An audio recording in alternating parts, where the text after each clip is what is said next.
లూకాసు వార్త 14వ అధ్యాయము 12 నుంచి చదవాలి. మరియు ఆయన తను పిలిచిన వానితో ఇట్లనెను,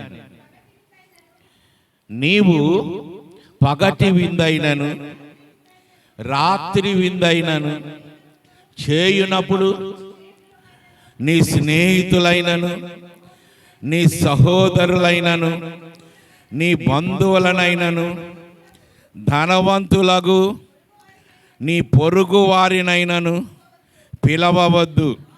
వారు ఒకవేళ నిన్ను మరలా పిలుతురు గనుక నీకు ప్రత్యుపకారము కలుగును. అయితే విందు చేయునప్పుడు బీదలను అంగహీనులను కుంటివాండ్రను గుడ్డివాండ్రను పిలువుము. నీకు ప్రత్యుపకారము చేయుటకు వారికేదియు లేదు గనుక నీవు ధన్యుడవగుదువు. నీతిమంతుల పునరుద్ధానమందు నీకు ప్రత్యుపకారము పొందునని చెప్పాను. ప్రియమైన దేవుని బిడ్డలారా, ఇక్కడ ఈ వాక్యాన్ని మనం పరిశీలన చేసినప్పుడు యేసు ప్రభువారిని ఒక ఆయన విందుకు పిలిచాడు. పిలువబడిన ఆ విందు పిలిచిన ఆయనతో యేసు ప్రభువారు ఒక విషయం మాట్లాడుతూ ఉన్నాడు. ఏం మాట్లాడుతున్నాడంటే, నువ్వు పగలు పెట్టినా రాత్రి పెట్టినా ఏదైనా ఒక ఫంక్షన్ చేసుకుంటే, ఒక విందు ఏర్పాటు చేసుకుంటే ఆ ఏర్పాటుకి ఏం చెప్తున్నాడో తెలుసండి. ఒకటి, నీ స్నేహితులను పిలవద్దు అంటున్నాడు. ఎవరిని పిలవద్దండి? మనకు తెలిసిన స్నేహితులు లేకుండా ఎలా అవుద్ది అసలు ఫంక్షను? రెండవది ఏమంటున్నాడు చెప్పండి? నీ సహోదరులను పిలవకూడదంట, మీ అన్నదమ్ములను పిలవకూడదని. ఇంకా బంధువులు, అసలు బంధువులు లేకుండా ఫంక్షన్ ఎక్కడ అవుద్ది? అర్థమైందంటారా? బంధువులు లేకుండా అసలు అవుద్దా ఏదైనా ఫంక్షన్? స్నేహితులు లేకుండా ఏదైనా ఫంక్షన్ జరుగుద్దా? లేదా మన చుట్టుపక్కల వారు లేకుండా ఎవరైనా ఫంక్షను జరుగుతుందా? ఏంటి, చాలా చిత్రంగా దేవుడు ఏం చేస్తున్నాడు తెలుసా? నువ్వేదైనా ఒక ఫంక్షన్ పెట్టుకున్నప్పుడు, ఏదైనా ఒక కార్యక్రమాన్ని ఏర్పాటు చేసుకున్నప్పుడు అంట, ఒకటి స్నేహితులు, రెండవది సహోదరులు, మూడవది బంధువులు, నాలుగవది ధనవంతులను, అంతేకాదు నీ ఇరుగు పొరుగు వారిని పిలవద్దు. పిలిచావనుకో, వస్తారు, భోజనం చేస్తారు, మరలా నీకు ఏం చేస్తారు తెలుసా? వారికి తగిన తాహత్తు వారు తిరిగి ఏం చేస్తారంటే ఇచ్చేస్తారు. ధనవంతులు పిలిచావనుకో, ఒక్కొక్కడు వాడి కెపాసిటీని బట్టి ఏం చేస్తాడు, వాడి గిఫ్ట్లు ఇస్తామంటారు. మీ బంధువులకి మీరే చదివిస్తారు కాబట్టి తిరిగి మరలా ఏం చేస్తారు తెలుసా? మనం అందుకే కదా పిలిస్తే, ఏదైనా ఫంక్షన్లు పెట్టుకుంటే మనం ఇస్తాం, మళ్ళీ ఎవరిని పిలుచుకుంటాం చెప్పండి? మన బంధువుల్ని పిలుస్తాం. ఎందుకు పిలుస్తాం? మళ్ళీ పిలవటం కాదు సార్, మళ్ళీ మన ఇచ్చినవి మళ్ళీ తిరిగి ఏంటమ్మా ఇచ్చేయడాకే. అదేంటి ఫంక్షన్లు ఇవన్నీ. కానీ దేవుడు ఇక్కడ చెప్తుంది ఏంటంటే, చాలా చిత్రమైన ఏంటంటే మాటలు ఇక్కడ. అసలు ఇది చేయగలమా ఎవరైనా? అసలు ఇలాగా చేయడానికి అసలు అవకాశం ఉంటుందా? అసలు ఇలా ఎవరైనా ఏమో చేయడం అసలు కుదురుద్దా? ఎవడైనా ఇలా ఫంక్షన్ ఎవడైనా చేయగలడా? మనం ఆలోచిస్తే ఈ లోకంలో ఎవ్వరు కూడా ఇలా ఏంటంటే చేయలేరు. ప్రియమైన దేవుని బిడ్డలారా, అందుకే అంటున్నాడు, మన యొక్క ఫంక్షన్లకి ఎవరిని పిలవాలంట చెప్పండి? ఒకటి బీదలను, రెండవది అంగహీనులను, మూడవది కుంటివారిని, నాలుగవది గుడ్డివారిని ఏం చేయాలంటే పిలవాలి. ఆ బీదవాళ్ళని, ఆ కుంటి వాళ్ళని, అంగహీనులను పిలిస్తే తిరిగి నాకు ఇవి వారు ఏం చేయరు, ప్రత్యుపకారం ఏమి తినేసి సంతోషంగా అమ్మా మంచి భోజనం పెట్టామని వెళ్ళిపోతారంట. అది మీకేమంత తెలుసా అండి? ఆశీర్వాదంగా ఉంటుంది, అది మీకు మేలుకరంగా ఉంటుంది. అంతేకాదు, పునరుద్ధానమందు నీకు ప్రత్యుపకారమును నువ్వేంటంటే పొందుకుంటావు. పునరుద్ధానం అంటే ఎప్పుడు చెప్పండి? పరలోకములో. ఎక్కడ చెప్పండి? పరలోకం కంటే ఇంకా మధ్యాకాశములోనికి మనం ఏంటి వెళ్ళినప్పుడు అంటే మనం ఏం పొందుకుంటాం చెప్పండి? ప్రత్యుపకారము. చూసారా, ఈ భూమి మీద ఉన్నప్పుడు మనం ఏమైనా ఉపకారం ఏంటో తెలుసా? మంచి ఫంక్షన్లు ఏర్పాటు చేసి ఏం చేయాలి? వాళ్ళందరినీ ఎవరిని పిలవాలి? మినిస్టర్ని, ఎమ్మెల్యేలని, మీ చుట్టుపక్కల ఉన్న పెద్ద పెద్ద వాళ్ళని, బంధువులు ఎవరు పిలవాలి? ఎక్కడెక్కడ ముష్టోళ్ళు ఉన్నారు, ఎక్కడ అంగీళ్ళు, వాళ్ళందరినీ ఏం చేయాలంటే పిలిచి భోజనం పెట్టాలంట. ఎవరితో చెప్తున్నాడు తెలుసా? తను పిలిచిన వ్యక్తితో ఏం చేస్తున్నాడంటే ఆ మాటలు చెప్తున్నాడు. ప్రియమైన దేవుని బిడ్డలారా, ఒకసారి మనం ఆలోచన చేసినప్పుడు ఇది మనుషులమైన మనం చేయగలమా చెప్పండి? చేయలేం. చేయగలమా అంటే ఇప్పుడు ఏం చేయట్లేదు మనం అంటాం, దేవుని చిత్తానుసారంగా మనం ఏది కూడా జరిగించట్లేదు. అంటే రేపొద్దున్న మనకేముండదు? పరలోక రాజ్యంలో ఏముండదు చెప్పండి? ప్రత్యుపకారము ఉండదు. ఏమండి చెప్పండి? ప్రత్యుపకారం. నీకు ఉపకారం ఉంటుంది.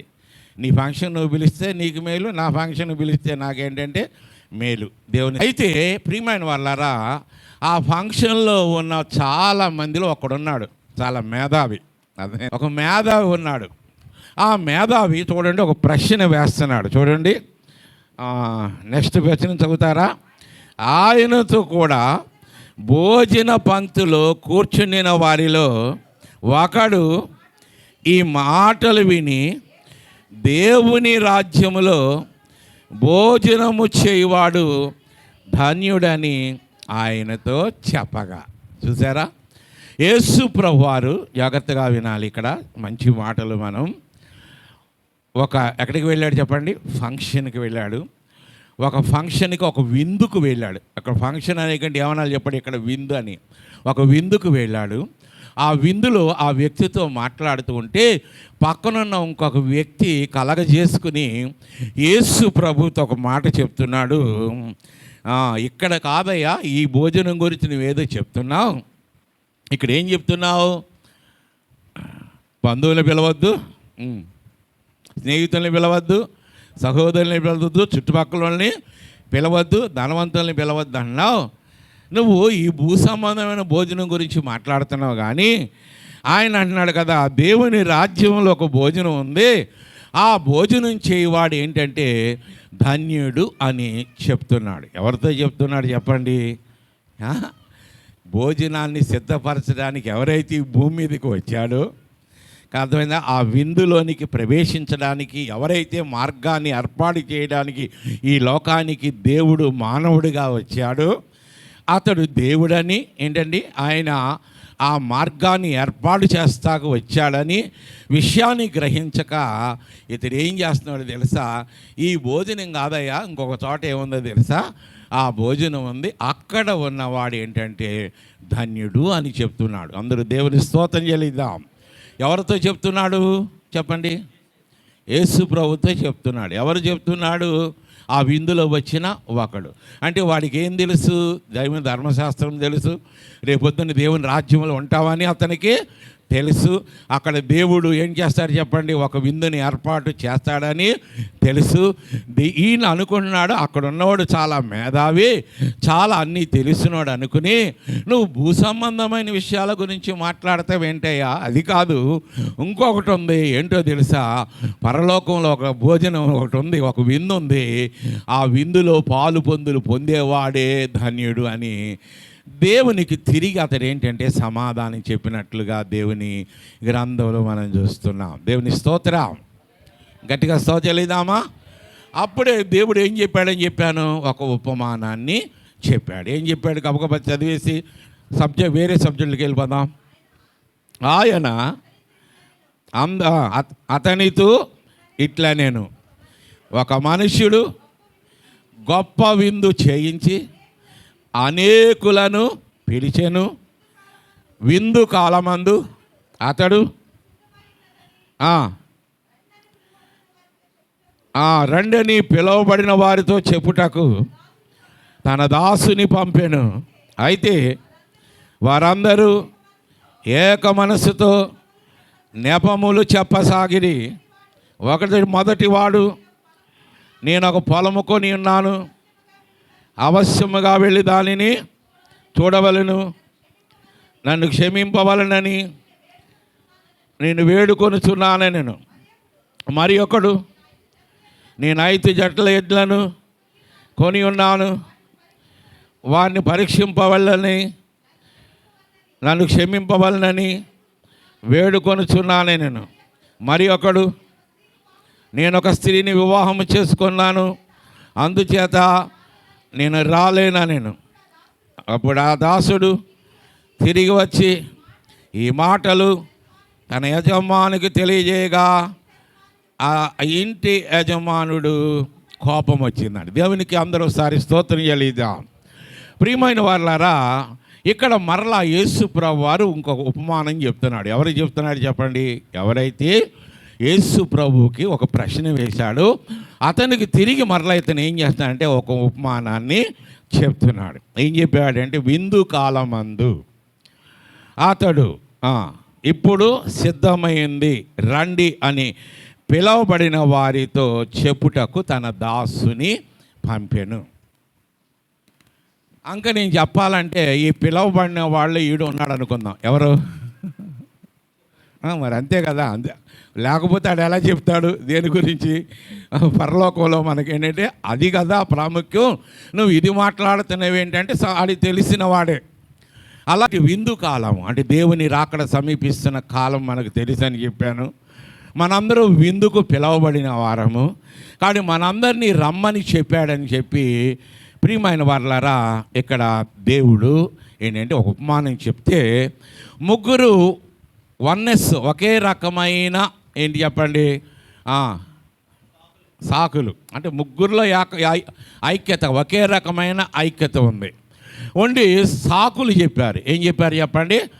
జాగ్రత్తగా వినాలి. పిలవబడిన వారు, రెండవది విందు ఏం చేయబడిందమ్మా, వారు ఎవరి కొరకు, ఎవరినైతే పిలిచాడో వారి కొరకు ఏర్పాటు చేయబడిన ఆ విందును ఏర్పాటు చేసిన యజమానుడు పిలిస్తే అక్కడున్న వాళ్ళందరూ మా కొరకు కదా ఈ విందును ఏర్పాటు చేసింది, మా కొరకు కదా కష్టపడి ఈ విందును ఏర్పాటు చేసి ఈ విందుతో మమ్మల్ని తృప్తిపరచాలని, సంతృప్తిపరచాలని, మా హృదయాలను సంతోషపరచాలని ఉద్దేశంతో విందును ఏర్పాటు చేసి మమ్మల్ని పిలిస్తే మేము వెళ్ళాలి కదా అనే ఒక కామన్ సెన్స్ కూడా లేకుండా వారందరూ ఎవరికి వారు ఏం చేశారు తెలుసండి?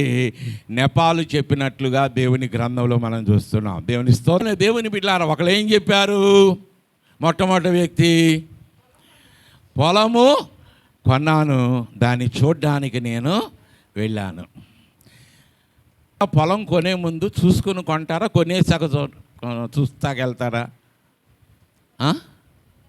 ఏమ్మా, మరి ఏంటి కొనేసి ఏంటండి అమ్మా, ఏంటి ఇది తప్పించుకోవటానికి ఏదో నెపం, ఇరిపిన దాంట్లో ఎటువంటి లాజిక్ లేదు.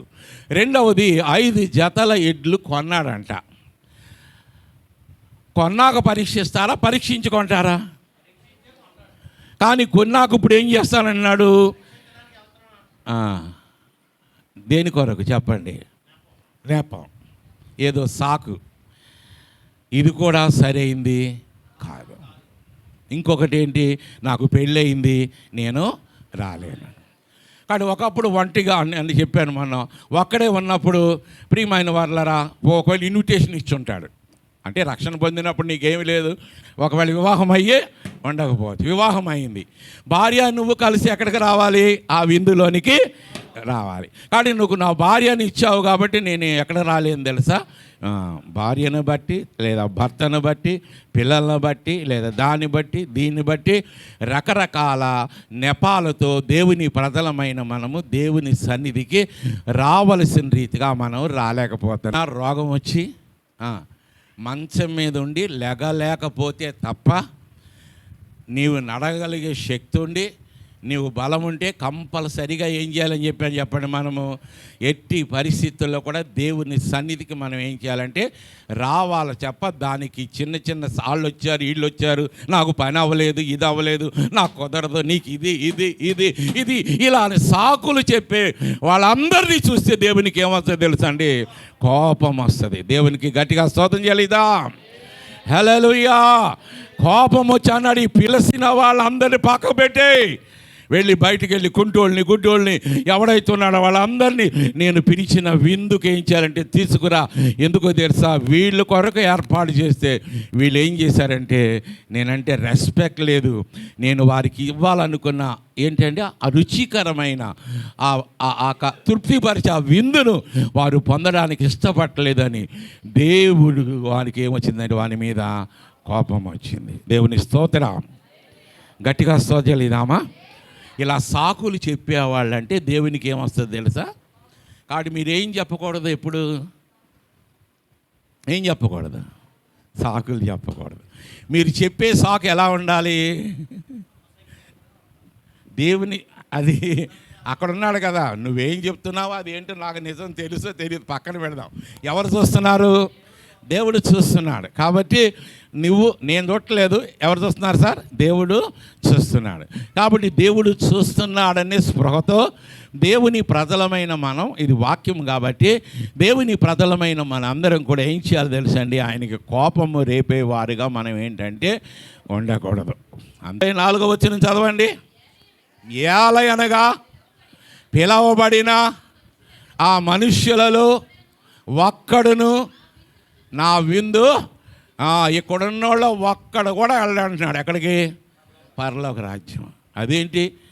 అసలు మనం రక్షించింది ఎందుకు? మనల్ని పిలిచింది ఎందుకు? మనల్ని ఏర్పాటు చేసింది ఎందుకు? మన కొరకు యేసుప్రభు ఈ లోకానికి రావడం ఎందుకు? ఆయన మరణించి మరి పొద్దున్న మధ్యాకాశమునకు వచ్చి 7 ఏండ్లు పరిశుద్ధులకి ఏంటమ్మా విందు ఏర్పాటు చేయడం, ఇవన్నీ ఎందుకు?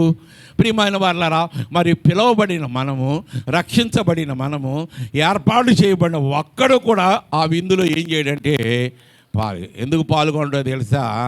వీరేం చేస్తున్నారు తెలుసండి? సాకులు చెప్తున్నారు. ఏం చెప్తున్నారమ్మా? సాకులు చెప్తున్నారు.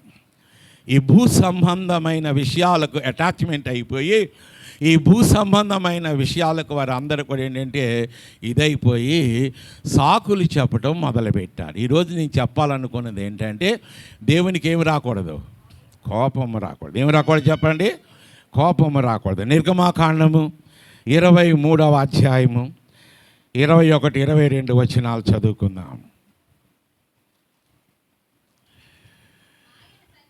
ఆయన సన్నిధిని జాగ్రత్తగా ఉండి ఆయన మాట వినవలెను, ఆయన కోపము రేపవద్దు, మీ అతిక్రమములను ఆయన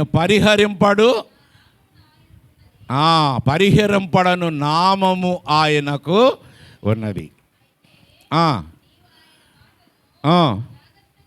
ఆయన మాట జాగ్రత్తగా విని నేను చెప్పినది యావత్తు చేసిన ఎడల నీ శత్రువులకు శత్రువును, నీ విరోధులకు విరోధిని.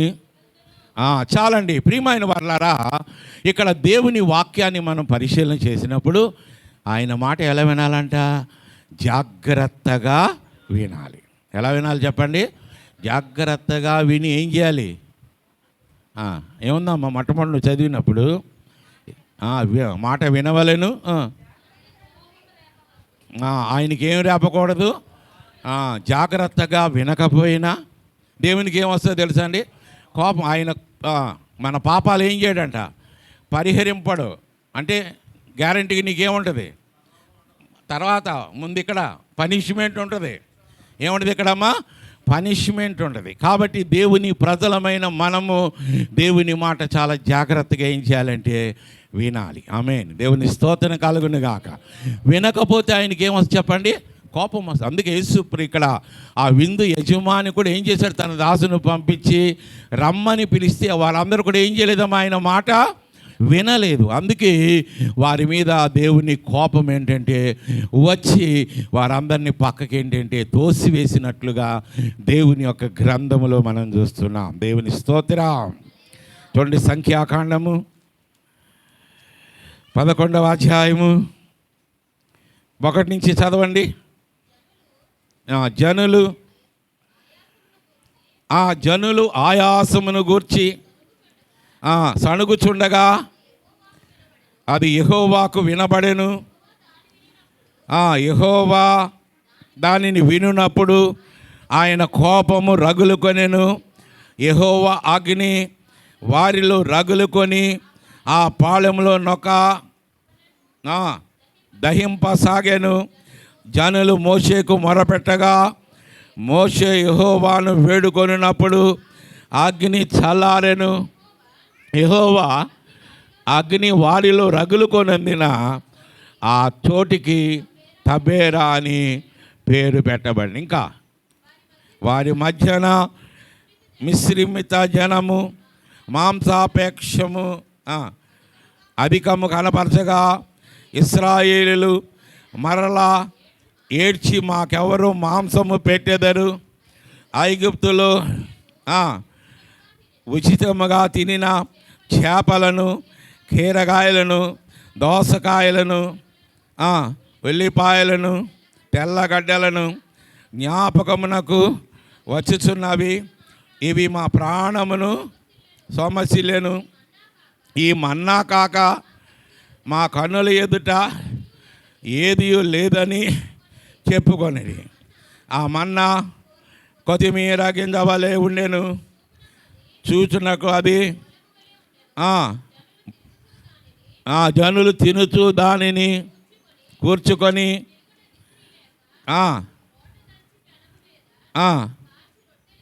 కాల్చి రొట్టెలు చేసిరి. దాన్ని ఎలా ఉంటుందమ్మా, కొత్త నూనె రుచి వలె ఉండి అని. ఇంకా రాత్రి అందు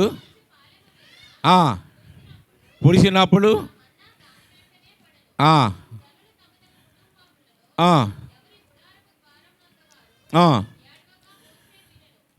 ఎవరి ద్వారముల యొద్ద వారు కూర్చుని ఏం చేయడం మొదలెట్టారు చెప్పండి? ఏడవగా మోషే వినెను.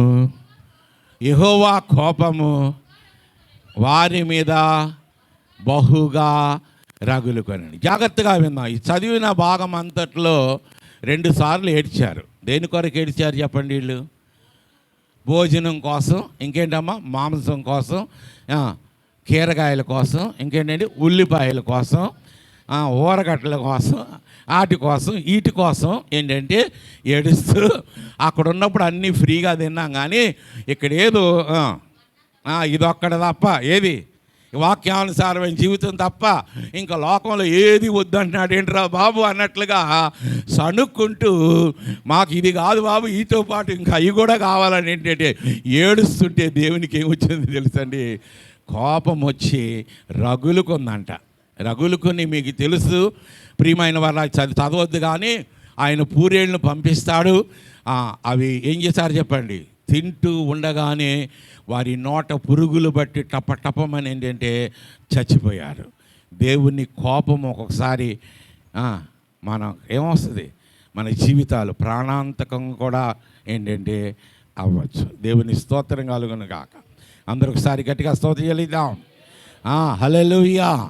కాబట్టి ప్రియమైన దేవుని యొక్క బిడ్డలారా, దేవుని ప్రజలమైన మన జీవితాలలో గమనించవలసింది ఏంటి? వీరు దేని కొరకు ఏడుస్తున్నారు చెప్పండి? తిండికి భూ సంబంధమైన దేని కొరకు టేస్ట్ లేదంట. ఎందులో? మన్నాలో టేస్ట్ లేదంట. ఎందులో టేస్ట్ ఉందంట? బాగా తిన్నారు ఐగుప్తు దేశంలో. మరి తిన్నవాళ్ళు ఎందుకు మూలగాలు అక్కడ? ఎందుకు నిట్టూర్చాలి అక్కడ? ప్రభువా మమ్మల్ని ఎందుకు ఇక్కడి నుంచి బయటికి తీసుకెళ్ళమని అడగాలి. అర్థమైందంటారా? వాళ్ళ ఏడుపులు చూస్తే దేవుడు ఎక్కడి నుంచి విడిపించాడు చెప్పండి? ఐగుప్తు దేశమును విడిపించి మరి శ్రేష్టమైన పాలు తేనెలు ప్రవహించు కనాను దేశానికి దేవుడు నడిపించాలనే ఉద్దేశంతో వారిని తీసుకొచ్చాడు. గట్టిగా స్తోత్రం చెల్లిద్దామా? హల్లెలూయా. మనందరికీ తెలుసు, కనాను దేశమునకు వేగుల వారిని పంపిస్తేనంట ఇద్దరు కావిడి మీద ఒక ద్రాక్ష గెలను పట్టుకుని ఏం చేస్తానండి, మోసుకుంటూ వెళ్తున్నారంటే ఆ పాలు తేనెలు ప్రవహించు కనాను దేశం ఎంత సమృద్ధికరమైన దేశము. అలాంటి సమృద్ధికరమైన దేశములోనికి దేవుడు వారిని తీసుకువెళ్ళాలనుకుంటుంటే నడిపిస్తున్న దేవుని యొక్క మాట వినకుండా వారు అక్కడ ఏం చేస్తున్నారు తెలుసండి, ఏడవడం మొదలుపెట్టారు. ఇళ్ళ ముందు కూర్చుని ఏం చేస్తున్నారంటే అండి, గుడారాల ముందు కూర్చుని దేని కొరకు, ప్రభువా చేపలు లేవు, ప్రభువా ఏం లేవు, ఉల్లిపాయలు లేవు, ప్రభువా ఇంకేమో కీర దోశలు లేవు, ఆ దోశలు లేవు ప్రభువా. నోరంతా ఏమైపోయింది కదా, సప్పబడిపోయింది. రుచి లేదు, పసి లేని ఆహారం నేను తింటున్నానని చెప్పి. మరి నీ జీవితాన్ని చూస్తే ఆయనకు రుచి పసి లేకుండా ఎప్పుడు చూసినా సప్పగా మనం ఉంటున్నామేమో. మరి మన కొరకు మనం ఏడవలా, దేని కొరకు ఏడుస్తున్నారు? మనం ఎక్కువ దేని కొరకు ఏడుస్తాం చెప్పండి? లోకం కొరకు, ఈ లోక అవసరత కొరకు ఏడుస్తాం తప్ప మనం ఎక్కడికి చేరాలని, పరలోక రాజ్యానికి చేరాలనే ఉద్దేశంతో ప్రభు దగ్గర ఏడవలసిన రీతిగా మనం ఏంటంటే, ఏడవలు అక్కడ అంటాడు పైన సణుక్కున్నారంట. ఏం చేశారమ్మా? సణుక్కుని అది లేదు ఇది లేదు అని సణుక్కోవద్దు. నీకు అది ఇవ్వలేదు ఇది ఇవ్వలేదు, నీ జీవితంలో అద్భుతం చేయదు, ఎప్పుడు సణుక్కోవద్దు. ఆయన గ్యారంటీగా ఇస్తాడు. ఇచ్చేవాడికి మనం ఏం చేయాలమ్మా? ఓపిక పట్టాలి తప్ప సణుక్కుని గొణుక్కుని దేవుని ప్రజలమైన మనం దేవుని మీద ఏం చేయకూడదు చెప్పండి, తిరుగుబాటు చేయకూడదు. అందరూ గట్టిగా స్తోత్రం చెల్లిద్దాం. హల్లెలూయా. కాబట్టి ఇలాగా తిండి కోసం ఏడ్చే వాళ్ళని చూస్తే, ఈ భూ సంబంధమైన ఆశీర్వాద కొరకు ఏడ్చే వాళ్ళని చూస్తే దేవునికి ఏమొస్తుంది తెలుసా? కోపం వస్తుంది. ఏమొస్తుంది చెప్పండి? కోపం వస్తుంది.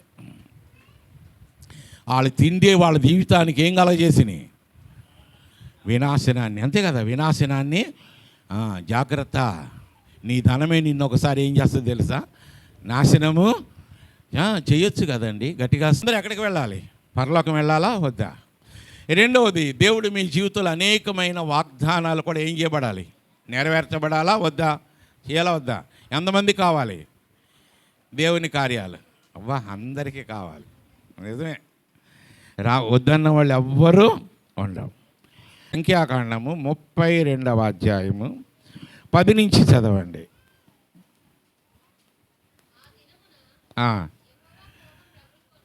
యెహోవా కోపము రగులుకొని 20 ఏండ్లు మొదలుకొని పైప్రాయము కలిగి ఐగుప్తు దేశములో నుంచి మనుష్యులలో పూర్ణ మనస్సుతో అనుసరించిన కెనీజీడగు ఎఫెన్నే కుమారుడైన కాలేబును, నూను కుమారుడైన యెహోషువాయు తప్ప మరి ఎవడును పూర్ణ మనస్సుతో అనుసరింపలేదు గనుక నేను అబ్రహాము, ఇస్సాకు, యాకోబులకు ప్రమాణపూర్వకముగా ఇచ్చిన దేశములు వారు తప్ప మరి ఎవ్వరును చూడరని ప్రమాణము చేసెను. ఇంకా అప్పుడు యెహోవా కోపము ఇశ్రాయేలీల మీద రగులు కొనగా, యెహోవా దృష్టికి చెడు నడత నడిచిన ఆ తరము వారందరూ నశించు వరకు అరణ్యములో 40 ఏండ్లు ఆయన వారిని తిరుగులాడా చేసెను. దేవునికి గట్టిగా స్తోత్రం చెల్లిద్దాం. దేవుని ప్రజలమైన మనము దేవుని మాట వినాలి. పూర్ణ హృదయముతో ఏంటండి? పూర్ణ మనస్సుతో మన దేవుడైన యెహోవాను మనం ఏం చేయాలంటే సేవించాలి, ప్రేమించాలి. ఆయన చిత్తానుసారంగా మనం ఏం చేయాలంటే ముందుకు సాగాలి. అలా ఎవరున్నారంటే నుంచి ఏంటండి? ప్రైప్రాయము కలిగిన వారందరూ కూడా ఐగుప్తు దేశాన్ని ఇంకేం చేశారు? బయటికి వచ్చారు. వచ్చిన వారందరిలో కూడా అంటే ఇద్దరు మిగిలారంట. ఎవరు? యెహోషువ. మిగతా వాళ్ళందరూ ఏం చేయలేదు?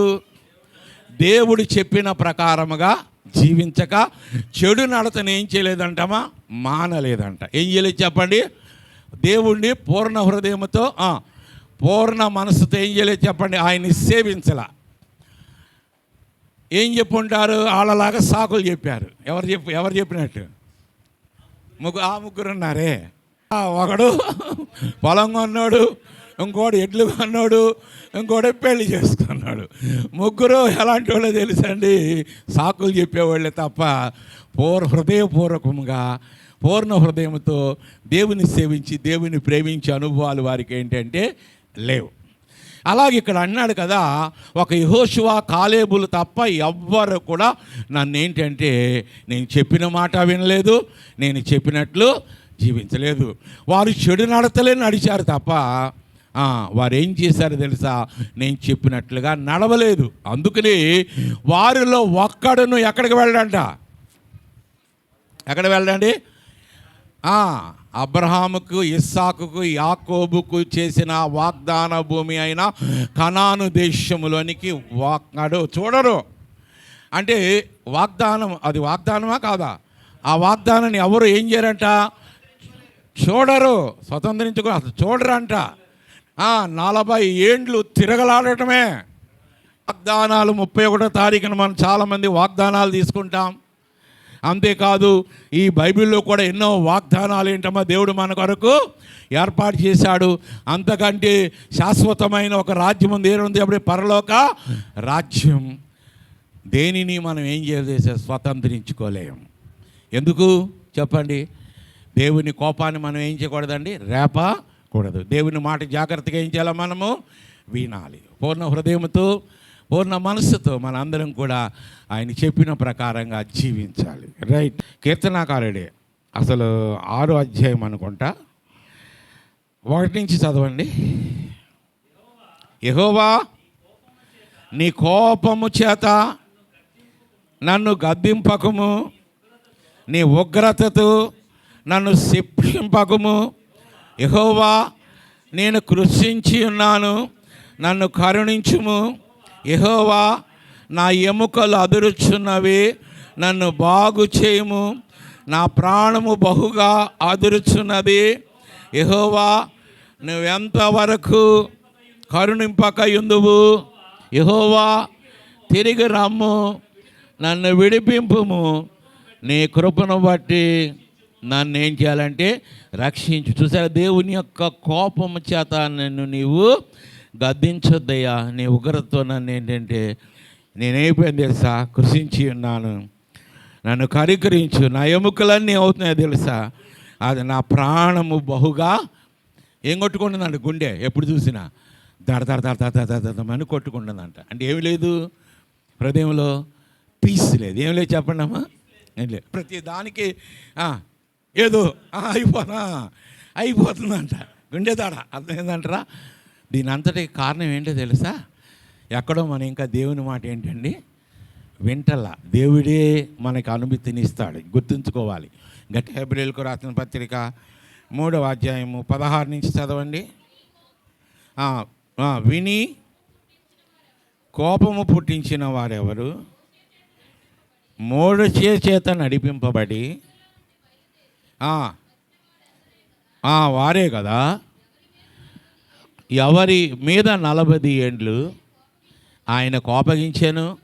పాపము చేసిన వారి మీదే కదా.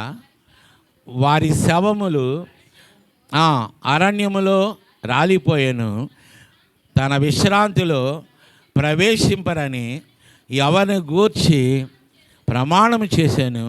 అవిధేయులైన వారిని గూర్చే కదా. కాగా అవిశ్వాసము చేతనే వారు ప్రవేశించకపోయిరని గ్రహించుచున్నాము. ప్రియమైన చదవబడిన వాక్యాన్ని మనం అంటే పరిశీలించినప్పుడు చక్కటి మాటలు మనం చూస్తే ఇంకా ఉంటుందండి. పైన చూస్తే మీరు ఆయన శబ్దము విని ఎడల కోపము పుట్టించిన మీ హృదయములను కఠినపరచుకొనడని పాపం వల్ల కలుగు భ్రమచేత మీలో ఎవడను కఠినపరచబడకుండానట్లు నేడు అను సమయం ఉండగానే ప్రతి దినము ఒకరినొకడు బుద్ధి చెప్పుకొనొచ్చు. ఎలయనగా మొదటి నుండి మనకున్న దృఢ విశ్వాసం అంతముగా చేపట్టిన ఎడల క్రీస్తులో పాలివారమై విని కోపం పుట్టించిన వారెవరు? మోషే చేత నడిపింపబడి ఐగుప్తు నుండి బయలుదేరి వచ్చిన వారే కదా. ఎవరి మీద 40 ఏండ్లు ఆయన కోపగించెను? పాపము చేసిన వారి మీదే కదా. వారి శవముల అరణ్యంలో రాలిపోయాను, విశ్రాంతిలో ప్రవేశింపరని ఎవరి గూర్చి ప్రమాణం చేశాను? అవిధేయులైన వారిని గూర్చియే కదా. ఎందువలన? వారి అవిశ్వాసం వలన ప్రవేశింపలేకపోయేది. కాబట్టి ప్రియమైన వారలారా, దేవుడు తన వాక్యం ద్వారా మనల్ని నడిపించాలని, మనల్ని ఈ లోకము నుంచి విడిపించి, ప్రియమైన వారలారా, దేవుల్లో మనం ముందుకు నడవాలని కోరుకుంటుంటే మరలా మనం పాపం చేస్తూ, దేవుని మీద తిరుగుబాటు చేస్తూ, దేవుడు వాక్యం వింటున్నా కూడా మన హృదయాలు కఠినపరుచుకుంటూ, ఈ లోకంలో ఉన్న ఈ పాపం యొక్క ఆకర్షణ అనే ఆ భ్రమ చేత, ఆ ప్రలోభాల చేత ఆకర్షింపబడి హృదయాన్ని కఠినపరుచుకొని సంపూర్ణంగా దేవునికి విధేయత చూపించి దేవుని వాక్యానుసారమైన జీవితంలో ముందు కొనసాగలేని వారి కదా ఆ విశ్రాంతిలోనికి ప్రవేశించకుండా ఆ వాగ్దాన భూమిలోనికి వెళ్ళలేకపోయారు. కాబట్టి వారు అప్పుడు విని ఏ రీతిగా అయితే వారు హృదయాలు కఠినపరుచుకున్నారో ఆ రీతిగా మీరు అలా హృదయ కాఠిన్యము కాకుండా మీ హృదయాలు మెత్తని చేసుకొని వాక్యానుసారంగా జీవించమని దేవుడు తన ప్రజలతో మాట్లాడుతున్నాడు. తలలు వంచండి, కళ్ళు మూసుకోండి, ప్రార్థన చేసుకుందాం. ప్రియమైన దేవుని బిడ్డలారా, ఈరోజు దేవుడు తన వాక్యం ద్వారా మనతో మాట్లాడుతున్నాడు. ఒక వ్యక్తిని పిలిచాడు, తన విందుకు పిలిచాడు. పిలిచిన వానితో చెప్తున్నాడు, నీ స్నేహితులను కానీ, నీ బంధువులను కానీ, నీ సహోదరులను కానీ, నీ చుట్టుపక్కల వారిని కానీ, ధనవంతుని కానీ పిలవద్దు. నువ్వు ఎవరిని పిలవాలో తెలుసా? అంగవిహీనులను, గుడ్డివారిని, పేదవారిని, వారందరినీ పిలిస్తే వారు నీకు ప్రతిగా ఏమి ఇవ్వరు కనుక రేపు పునరుద్ధానమందు దేవుడు నీకు ప్రత్యుపకారము లేదా నీకు మేలు కలుగుతుంది అని దేవుడు ఆ వ్యక్తితో చెప్తూ ఉంటే, ఇంకొక వ్యక్తి అంటున్నాడు అక్కడ, ఆయన భోజనపు బల్ల దగ్గర భోజనము చేయువాడు ధన్యుడు అన్నాడు. ఒరేయ్, నిజమేరా, నువ్వు భోజనం చేస్తానన్నావు నిజమే, కానీ భోజనం చేయాలంటే మరి ఇలాంటి అనుభవాలు ఉన్నవారు ఆ భోజనానికి పాత్రులు కాదు అని చెప్పి ఒక ఉపమానం చెప్పి ఒక విందును సిద్ధపరిచి ఆ విందును ఏర్పాటు చేసి తన దాసుని పంపించి ఇప్పుడు సిద్ధంగా ఉంది రండి అని పిలిస్తే ఆ పిలుపుకు స్పందించక వారి కొరకు ఏర్పాటు చేసిన ఆ ప్రత్యేకమైన విందు వారి కొరకే అని వారిని సంతృప్తిపరచడానికి అనే ఆలోచన లేకుండా ఆయన అగౌరవపరిచి ఆయన మాటను తృణీకరించి ఆయన మాట వినకపోవటం వలన దేవుడు కోపం వచ్చి వారందరినీ పక్కన పెట్టి దాసుడితో చెప్తాడు, నువ్వు వెళ్ళి కొంటివారిని, గుడ్డివారిని, అక్కడ ఎవరెవరైతే ఉంటారో వారందరినీ తీసుకురా విందుకి.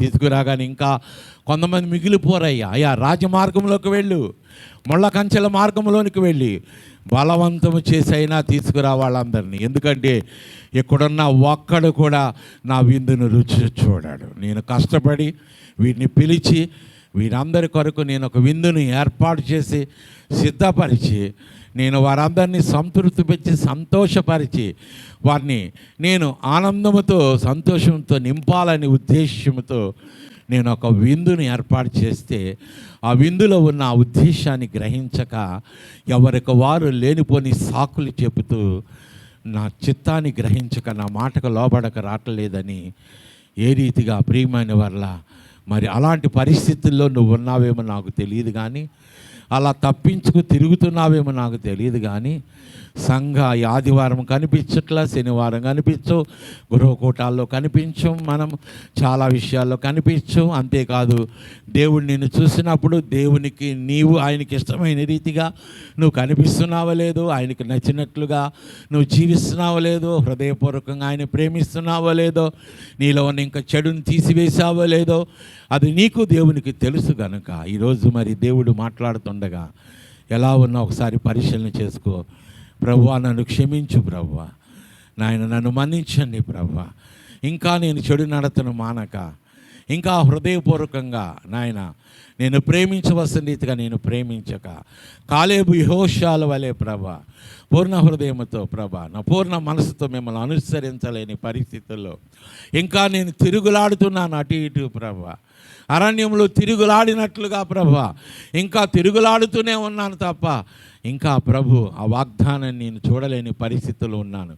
దయచేసి నన్ను క్షమించండి, నన్ను పరిశుద్ధపరచండి, పవిత్రపరచండి ప్రభా అని ప్రార్థన చేసుకోండి ఎవరికి వారే. థ్యాంక్ యూ ఫాదర్, ఈరోజు నీ వాక్యం ద్వారా మాతో మాట్లాడినందుకు మీకు వందనాలు. విన్న వాక్యము 30 దంతులుగా 60 దంతులుగా 100 దంతులుగా ఫలింపచేసి విన్న వాక్యము వారి హృదయాల్లో నాయన నాటబడి వాక్యానుసారమైన జీవితంలో ముందు కొనసాగే భాగ్యమును దయచేసి నడిపించి మహిమ పొందని. అంతేకాదు నువ్వు ఏర్పాటు చేసిన ఆ పరలోకపు విందులో మేమందరము పాలిభాగస్తులకు రీతిగా నెపములు చెప్పక ప్రభువా నీ చిత్తాన్ని గ్రహించి నీలో నీ సంఘ సహవాసంలో ముందు కొనసాగే భాగ్యమును దయచేసి ఈ వాక్యాన్ని వింటున్న ప్రతి బిడ్డ జీవితంలో కూడా ఆ రీతిగా మీరు నడిపించవలసిందిగా నజరేయుడైన యేసుక్రీస్తు యొక్క నామమును అడిగి కూడి వచ్చిన ప్రతి బిడ్డను కూడా నాయన మీరు పరిశుద్ధపరిచి పవిత్రపరిచి నీ కృపలో వారందరినీ కూడా ఆత్మలో వర్ధిల్లుచు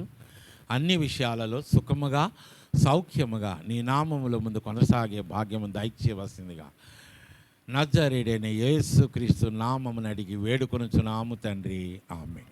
మన తండ్రి అయిన దేవుని ప్రేమ, మన ప్రభువును రక్షకుడైన యేసుక్రీస్తు వారి కృప, పరిశుద్ధాత్మని యొక్క అన్యోన్య సహవాసము సదాకాలము మనకు తోడైండునుగాక, ఆమేన్. దయచేసి